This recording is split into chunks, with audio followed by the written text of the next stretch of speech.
From the flu to colds to, well, just about everything seems to be going around right now. So I checked in with a local pediatrician's office to see what they're seeing most of right now. I'm here with Carrie Baker, certified nurse practitioner for Maumee Bay Pediatrics. So have you guys been busy here in the office? Yeah, actually, we have really been busy the last probably 3-4 weeks. Really? Yep. And Yeah. what are some of the things you're seeing here in the office? A lot of influenza A and B, strep's been going around. So those are the main things. And then of course other viral illnesses that just we don't test specifics for. So what should parents be looking for, B maybe doing to help prevent illness? Well, to help prevent illness, right, is just constantly washing your hands, covering your mouth.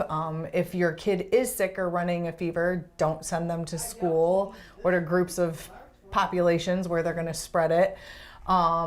And looking for just all of the same things that we look for every year, right? Fever, cough, runny nose. We're seeing a fair amount of vomiting and diarrhea this year with influenza.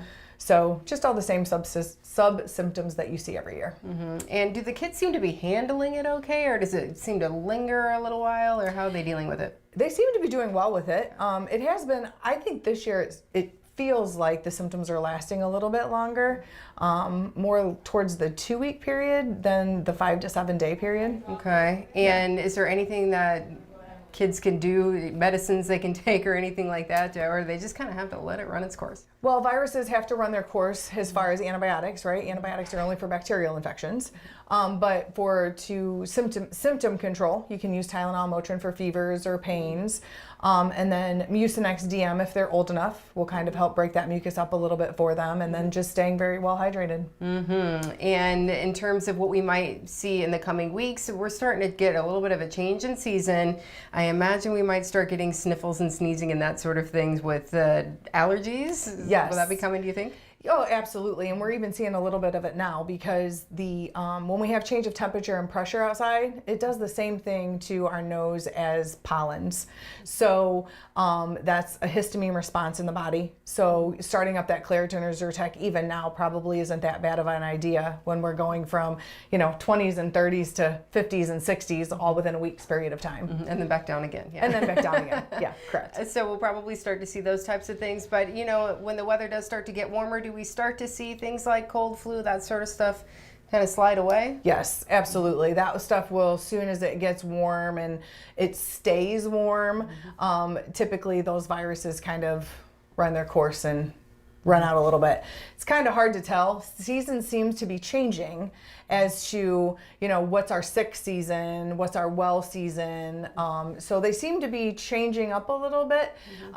So I don't know how long it will last, but eventually, yes, the viruses will kind of move on. And we'll just be spending some time outdoors and getting some fresh air. And yes, absolutely. Yes, and that helps not being all cooped up. One other thing that has been big in the news lately has been with the CDC talking about measles. And it seems like in some other states, not necessarily here in our area, they're seeing some more cases. It sounds like it has to do with vaccinations. It does. So they're seeing a drop in childhood vaccinations.